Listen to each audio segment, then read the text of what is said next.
Hello students, welcome to Nutan maths class. इस video में हम करेंगे चैप्टर 7 कॉन्ग्रुएंस ऑफ ट्राइंगल की एक्सरसाइज 7.2 का क्वेश्चन नंबर 2। तो पढ़ते हैं क्वेश्चन नंबर 2।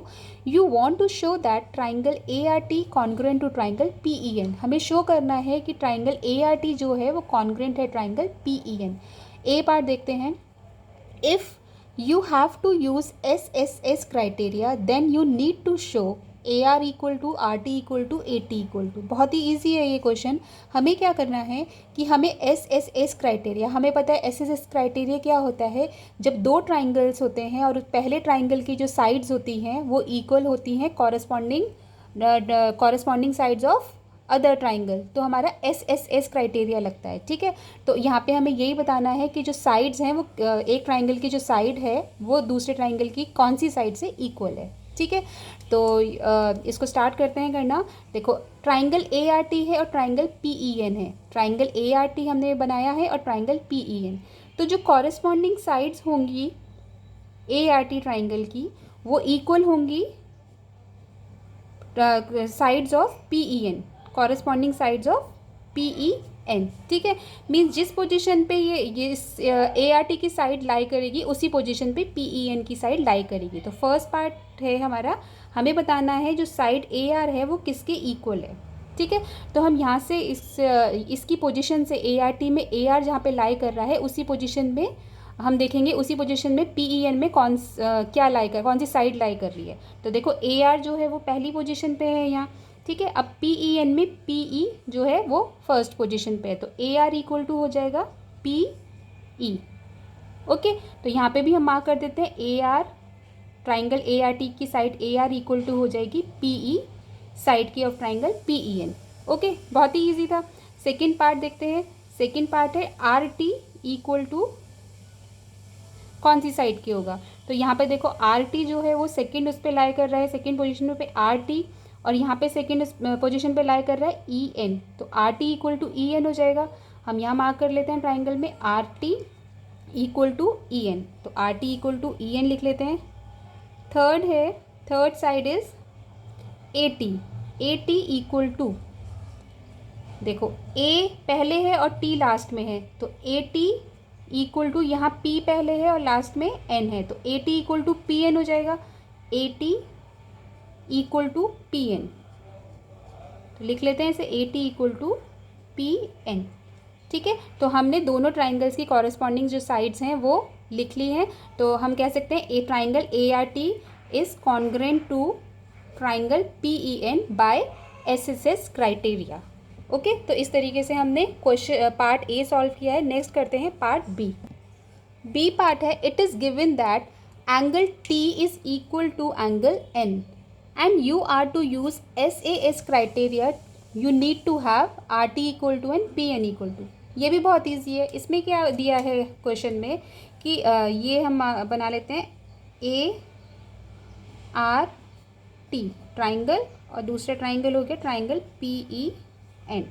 ओके, तो यहाँ गिवन है angle T is equal to angle N, तो ART का एंगल जो T है वो इक्वल है PEN के एंगल N से। अब हमें क्या क्राइटेरिया लगाना है, SAS क्राइटेरिया क्या होता है, साइड एंगल साइड, मीन्स कि एक ट्राइंगल की जो दो साइड्स के बीच में इंक्लूडेड एंगल होगा वो इक्वल होगा कॉरस्पॉन्डिंग ट्राइंगल की इंक्लूडेड एंगल और दो साइड से। ठीक है, ये हमने क्राइटेरिया पढ़ा हुआ है, साइड एंगल साइड क्राइटेरिया, कि दो साइड्स के बीच में जो इंक्लूडेड एंगल होता है of one triangle is equal to the two sides and the included angle of other triangle. Okay, तो अब हमें बताना है यहाँ पे RT is equal to PN, RT equal और PN इक्वल टू। देखो, इंक्लूडेड एंगल है मीन्स ये एंगल के इधर वाली साइड इक्वल, जो इधर वाली साइड है और इधर वाली साइड है, ठीक है, वो इक्वल होगी दूसरे ट्राइंगल के एंगल के दोनों एडजेसेंट साइड से। ठीक है, मीन्स कि AT जो है वो इक्वल होगी PN साइड से और RT जो इक्वल होगी वो होगी EN साइड से। ओके, तो तभी हमारी SAS क्राइटेरिया लगेगा, side angle side, side angle side. Okay, तो side angle side of triangle ART is equal to side angle side of triangle PEN, तभी ये दोनों क्या होंगे, कॉन्ग्रुएंट होंगे। ओके, अब हम फर्स्ट पार्ट देखते हैं। फर्स्ट पार्ट है RT इक्वल टू, तो बहुत ईजिली हम फाइंड आउट कर सकते हैं RT is equal to EN। Okay, तो यहाँ लिख लेते हैं R T equal to E N by S से एस क्राइटेरिया। ओके, यही क्राइटेरिया हमें फॉलो करना था क्योंकि ये क्वेश्चन में गिवन है। सेकेंड पार्ट है पी एन इक्वल टू, तो यहाँ से भी हम फाइंड आउट कर सकते हैं पी एन जो साइड है ट्राइंगल पी ई एन की वो इक्वल हो जाएगी ए टी के, तो P N equal to A T. ठीक है, ये भी by S A S criteria. ठीक है, बहुत ही इजी पार्ट था, हमें सब कुछ गिवन है क्वेश्चन में, बस हमें प्रॉपर्टी, अगर हमें क्राइटेरियाज जो हैं सारे चारों criteria side side side side angle side angle और आर एच एस पता होंगे अच्छे से, तो हम बहुत ईजिली ये क्वेश्चन सॉल्व कर सकते हैं। ओके, अब लास्ट पार्ट देखते हैं क्वेश्चन 1 का सी पार्ट। सी पार्ट है it is given that A T equal to P N and you are to use A S S criteria you need to have, हमें बताना है कि क्या होगा वो। तो इसमें सी देखो, ट्राइंगल हमने बनाए हैं ए आर टी और पी ई एन। ठीक है, क्वेश्चन में गिवन है A T equal to P N, तो पहले इसे मार्क कर लेते हैं। ए टी साइड जो है वो इक्वल है पी एन साइड के। ओके, अब हमें क्या क्वेश्चन में बोला है कि ए एस से क्राइटेरिया लगाना है। ए एस से क्राइटेरिया क्या होता है? Angle side angle criteria. Means कि एक ट्राइंगल की जो दो एंगल्स और उसकी इंक्लूडेड साइड है, दो एंगल्स और इंक्लूडेड साइड है, वो इक्वल होती है कॉरस्पॉन्डिंग एंगल्स और उसकी इंक्लूडेड साइड से। ठीक है, मीन्स कि दो एंगल्स के बीच में इंक्लूडेड साइड होती है एंगल साइड एंगल क्राइटेरिया में, जबकि एस में क्या होता था? दो साइड के बीच में इंक्लूडेड एंगल होता था। देखो, दो साइड के बीच में इंक्लूडेड एंगल, पर ए में क्या होगा? दो एंगल्स के बीच में इंक्लूडेड साइड होगी। ओके, तो अब देखते हैं। देखो, ये साइड हमें गिवन है A T equal to P N, ये क्वेश्चन में गिवन है। अब ये साइड जो है दो एंगल्स के बीच में कब इंक्लूडेड होगी? क्या अगर हम ये वाला एंगल्स अगर इधर ये मार्क करते हैं, दोनों एंगल से इक्वल हो, एंगल आर, एंगल टी और एंगल ई और angle N, angle R equal to angle E और angle T equal to angle N, तो क्या ये साइड इंक्लूड होगी इन दोनों एंगल्स के बीच में? नहीं होगी, क्योंकि एंगल जो है बिल्कुल अलग है इस साइड से। पर अगर हम angle A equal to angle P करें और angle T equal to angle N करें, तो दो एंगल्स के बीच में इंक्लूडेड साइड हो जाएगी।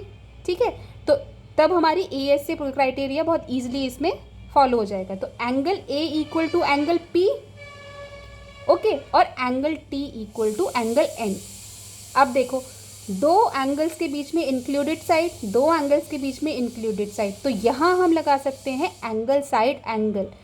Two angles and side of one triangle is equal to the corresponding angles and the included side of the other triangle। तब हम कह सकते हैं both the triangles are congruent by ASA criteria। ठीक है, अब हमें यहाँ क्या बताना है? क्वेश्चन मार्क है ये कि वो दो एंगल्स जो होंगे वो इक्वल जो होंगे दोनों ट्राइंगल्स के, वो कौन से होंगे। तो पहला एंगल कौन सा होगा? देखो, पहला एंगल होगा आर ए टी, ए बीच में आ रहा है, R A T equal to E P N, तो लिख लेते हैं angle R A T equal to angle E P N. ठीक है, दूसरा एंगल कौन सा होगा इक्वल? दूसरा एंगल होगा R T A equal to angle E N P, तो इसे लिख लेते हैं angle R T A is equal to angle E N T is equal to angle E N T.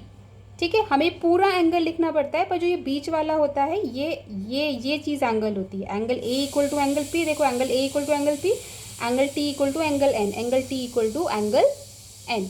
ठीक है, तो इस तरीके से क्वेश्चन नंबर 1 के सारे पार्ट सॉल्व किए हैं by using the various congruence criteria. तो if you have any problem then write down in the comment section and you can subscribe my channel for further videos to come. Thank you for now.